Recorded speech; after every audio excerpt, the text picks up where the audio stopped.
Welcome back to the deep dive. Today, we are taking a sledgehammer to some of the most ingrained beliefs about success, education, and what it actually takes to make it in the modern economy. We are. We're pairing into Build, Don't Talk by Raj Shamani. And it's a really provocative title, isn't it? Yeah. But honestly, the content inside is even louder. Mm. This isn't just another biography of some successful guy. It's basically a tactical manual on how to unlearn all the obedience that school teaches you And replace it with what? with the hustle that you actually need in the real world. And unlearning really seems to be the main word here, because Shamani, he starts by throwing a pretty heavy punch right at the education system. He really does. I mean, we've all heard the complaints, right? That school doesn't prepare us for life, but he gets so specific about why. He does. He uses this analogy that, it really stuck with me. He calls it the printer analogy. Okay, let's unpack that. Are we talking about, like, a broken printer? Right. Because that feels pretty accurate to my high school experience. Close. He argues that schools are designed to turn students into, well, functioning office printers. Okay. Think about it. You input data dates, formulas, a bunch of definitions. Right. The printer stores it for a little while, and then on exam day, you just hit print. And if the printer works correctly, the output is identical to the input. No changes. Exactly. If the printer adds its own interpretation or, changes the font or questions why it's even printing this document in the first place, That's a malfunction. that's a malfunction. Yeah. In school, if you question the method or you change the data, you get a bad grade. You're a broken printer. Which is fine if your goal is to be a filing clerk in, 1950. Right. But today, if you just repeat what everyone else is doing, you're basically invisible. You have to add value to survive. Right. And Shamani's argument is that this printer mindset, it creates a whole generation of people who are just terrified of looking stupid. Yeah. They're so trained to be right that they never try anything new because, they might get it wrong. And speaking of looking stupid, we have to talk about the Dubai incident. Oh, man. Because this is the narrative anchor for the whole first part of the book. And honestly, it is physically painful to read. It's the ultimate cringe moment. It really is. It's the kind of story most people would take to their grave. But Shamani just puts it right out there. So set the scene for us. Okay, so picture high school. Shamani is feeling totally invisible. He's not the smart kid, definitely not a good printer, and he's not the athlete. He is just desperate for some kind of social currency. So he decides to mint his own currency with a lie. A massive lie. He tells his entire class that he spent his summer vacation in Dubai. And keep in mind, this kid hadn't even been to Delhi at this point. He'd never even seen a passport. But he commits to the bit. He's describing the Burj Khalifa, the beaches, all the shopping. Yeah, he's leveraging all this secondhand info from an uncle who lived there. And the crazy thing is, for a week, it actually worked. He was the cool guy. He had status. People were actually listening to him. Until the whole house of cards just collapsed. And this is where I actually started to feel bad for him. The crash was brutal. So a classmate bumps into Shamani's cousin and asks, "Hey, Raj was telling us about Dubai. Didn't you go?" Oh, no.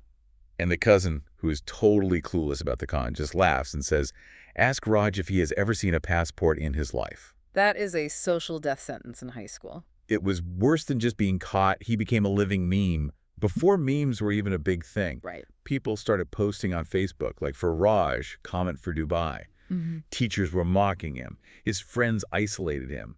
He describes locking himself in his room, just, genuinely contemplating if life was even worth living. It's tragic, but it's also the pivot point. Because I think as if he hadn't hit that kind of rock bottom, he never would have developed the thick skin he needed for later. That's the key. But it wasn't just the embarrassment that snapped him out of it. Reality hit him in a much, much scarier way. His father had a severe diabetic attack, shaking, unresponsive. So he thought it was a heart attack. Yeah. And in that moment, just staring at his dad, who he thought might be dying, all the social status problems they evaporated. Right. He realized he'd been living in this fake world because he was too scared to build a real one. He had to step up. And this leads to one of my favorite chapter titles in the whole book. Which is... You suck, admit it. It sounds harsh, but is he saying that, self-deprecation is a strategy? Not self-deprecation, no. Yeah. It's about radical honesty. Yeah. He argues that the biggest barrier to your own growth is the ego that pretends you're already good. Okay. If you can just admit you suck at something, you have two very clear choices. Yeah.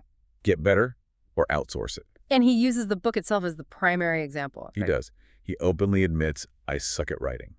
Now, most people would let that stop them from ever publishing a book. Sure. Shamani just hired a ghostwriter. Yeah. He focused on the ideas, his strength, and he outsourced the grammar. His weakness? So he stops talking about fake trips to Dubai and starts building a real business. And this is where I want to get tactical. Because a lot of these hustle culture books just say work hard or grind. Shamani actually breaks down how he built a dish soap empire as a teenager. The dish soap millionaire arc. Yeah, it's a masterclass in just pure observation. And it all starts with a Google search. A classic Gen Z move. How to become rich. I think we've all made that search at 2 in the morning. Ah. Probably. But he actually followed the advice. He found an article about Andrew Carnegie, the steel tycoon, and he pulled out 3 rules. Okay, what were they? 1, start a business, don't just take a job. 2, meet as many people as possible. Shamani's goal was 1 new person every single day. And 3, enter the FMCG sector. fast-moving consumer goods. So stuff people use up and have to buy again and again. Toothpaste, soap. Shampoo, exactly. So he scans his local market, he walks into the local Kirana stores and just watches people. Just observes. And he notices that families are switching from bar soap to liquid soap for their hands and body. But for dishes, they were still using bars. Why was that? Just habit. It was the price. The big liquid dish soaps, brands like Vim or Prill, they were dominating the market, but they were priced at around 110 rupees. Which is a luxury for a lot of households in his area. Exactly. So Shamani saw the gap. He needed to make a liquid soap that could sell for 45 rupees. That's a huge undercut. I mean, you're talking about more than a 50% price drop. How do you even do that without making a terrible product? Well, first you have to know how to make soap, which of course he didn't. Right. And this is where he uses what he calls student power. I love this concept. It's basically weaponizing your youth. It is. He argues that if you're a professional and you ask for help, people expect a fee or a consulting contract, something like that. But if you're a dumb kid just asking for help. People want to mentor you. It strokes their ego. Precisely. So he went on LinkedIn and just cold messaged a bunch of consultants, basically saying, hey, I'm a student. I have no money. Can you teach me how to make soap? And that actually worked. Eventually.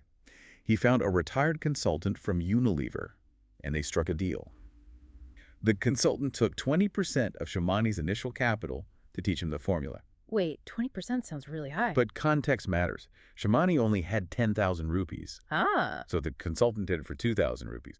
I mean, that is arbitrage at its finest. He leveraged the consultant's boredom to get high-level chemical engineering knowledge for the price of a nice dinner. Okay, so he has the formula, he has the price point, but just being cheap isn't enough. If I see a product that's half the price of the brand leader, I assume it's garbage. How did he differentiate it? This is the genius part. He understood a concept called pester power. Pester power, as in annoying kids. Exactly. It's a marketing term. Who really influences the household purchases? The kids. Right. If a kid hates the smell of a cleaning product, the mom stops buying it. But if the kid likes it, they'll pester the parent to buy it again. So what did he do? Shamani added fruit pulp and a sweet lime aroma to the dish soap. To dish soap, that sounds kind of sticky. It sounds weird, but it smelled like candy. Yeah. And kids loved it. They actually wanted to be in the kitchen when the dishes were being done. So he wasn't competing with Vim on cleaning power. No, he was competing on smell. He hacked the sensory experience of the product to solve his distribution problem. That's a great example of his philosophy on innovation, which is another controversial point in the book. He basically says, stop innovating, start copying. Yeah, this one definitely ruffles some feathers. We're so obsessed with the original genius myth. Shamani says that's just your ego talking. He argues almost everything successful is a remix. Flipkart is a copy of Amazon. Ola is a copy of Uber. Even Shakespeare just retold old stories. But isn't that just stealing? I mean, where is the line between copying and plagiarism? That's a valid question. And his point isn't to just clone someone else's IP and get sued. It's about not reinventing the wheel. He calls it art is twice removed from reality. Don't be paralyzed trying to invent a new color. Just take the business model that works like Uber's and apply it to a new context or a new region or add a new flavor, like the fruit smell in the soap. At the end of the day, execution eats innovation for breakfast. You don't get points for difficulty in business. You get points for solving the problem. Exactly. Okay, let's shift gears to the mindset you need to actually execute this stuff. Because all the strategy in the world doesn't matter if you're just doom scrolling on your phone all day. He talks about the producer versus consumer dynamic. This is probably the most actionable takeaway for anyone listening right now. We all consume. We watch Netflix, scroll Instagram, play video games. Sure. And Shamani just says, stop being a sink for data and start being a source. He gives an example of his friend at Dell, right, the Instagram stalker. Right. This guy was just obsessed with Instagram. He could find out anything about anyone, where they went on vacation, what their dog ate for breakfast. Most parents would be screaming at him to get off his phone. For sure. But he realized this was a skill. He called it digital investigation and trend analysis. So he pitched that skill to Dell. He did. He showed them how he could track influencer behaviors to predict trends before they even hit the mainstream. They hired him for 2.5 lakh rupees a month. Wow. He took a wasted habit and he monetized it. So the lesson isn't quit social media, it's change how you use it. Be the one supplying the value, not just the one soaking it up. Which brings us to the how. If I have a skill or a product or a trend report, how do I actually sell it? Because Shamani seems to think sales is the only skill that really matters. He does. And he has a formula for this too, PEU. Preparation, emotion, urgency. Preparation is pretty standard. Know your product better than the buyer. But let's look at emotion. I feel like people get this wrong all the time. They try to sell features or specs. Right. This car has 400 horsepower. Nobody cares. Shamani says people only buy for 2 reasons, fear or aspiration. So either I am afraid of missing out or losing my safety versus I want to be that cool person. Exactly. You have to pick one lane. If you're selling insurance, you sell fear. If you're selling a gym membership, you sell aspiration. You can't really mix them effectively. An urgency. That's the closer. The price goes up tomorrow. There are only 2 spots left. If you don't create a penalty for waiting, human nature just defaults to doing nothing. Isn't that a little bit manipulative, though, creating fake urgency? It can be, and that's where your own ethics have to come in.